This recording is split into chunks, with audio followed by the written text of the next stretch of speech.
ಶತ್ರು ಸಂಹಾರ ಯಾಗ ಇಲ್ಲ, ಶತ್ರು ನಾಶ ಮಾಡುವಂತ ನಾನು ಯಾವ ದೇವ್ರಿಗೂ ಕೈ ಮುಗಿಯಲ್ಲ.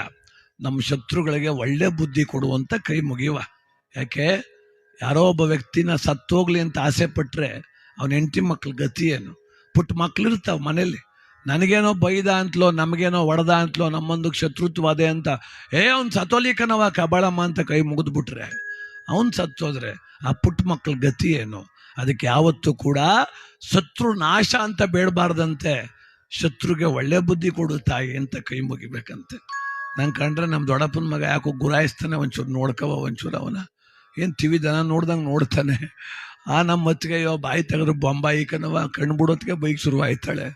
ಒಂಚೂರು ಬುದ್ಧಿ ಕಲ್ಸವ್ರಿಗೆ ಇದು ಬೇಕ್ರಿ ಬಂಧುಗಳೇ.